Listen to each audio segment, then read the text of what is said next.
Look, look, look, look, the ant died. The ant died. Oh my goodness, what happened?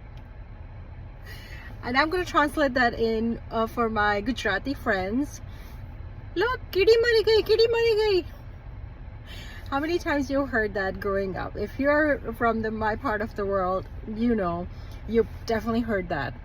So those of you who don't know what I'm talking about, in India, when growing up, and even now I hear this a lot, if a child falls down, in order to distract them, you say, hey, look, look, look, look, you just killed the ants, right? You know, you fell down and the ants died, right?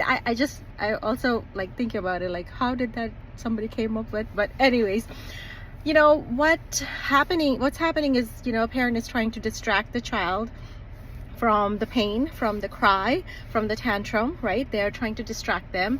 And I want to shed some light here that you're doing so wrong to your child from a psychological perspective. When you do that, maybe in your culture it's a different way of distraction, but when you do that, you're dismissing your child's feelings, you're dismissing your child's pain in that moment. What happens with that? Child psychologically feels, my mom doesn't care when I'm in pain, right? My pain does not matter. My pain is not valid. And how many of us have learned to shove our feelings underneath the rug? Pretty much 90% of us, maybe more, right? Like, don't feel it, right? Don't feel it, especially if it's pain, sadness, you don't feel it. And this is what's happening from a very young age when a parent distracts a child when they're in pain. Now, I'll tell you then, Jahanvi, what do? I want to leave you hanging. So the way we close this up is by validating their feelings. Oh, you fell down? Are you okay?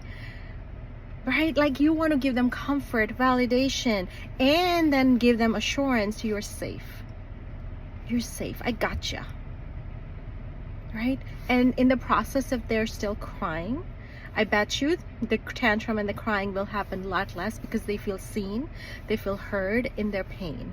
And this is human psychology, that when we're in pain, somebody, instead of, you know, just rubbing it in, or you know, asking you to get over it, you feel even more pain inside, don't you? Right? Like, you maybe don't want to go back to that person because you feel like, oh, they don't get it, they don't get my pain.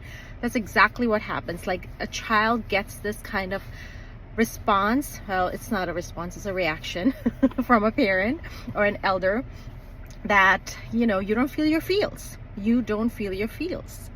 And we learn from such a young age not to feel our feels, and that's why, you know, we forget to, you know, understand our feelings and needs, and it just goes down the spiral. So it happens very young. So the way you close it up is you acknowledge their pain, you validate their pain, you give them assurance, hey, you know, kid, you're safe, you are with me, you're safe, I gotcha.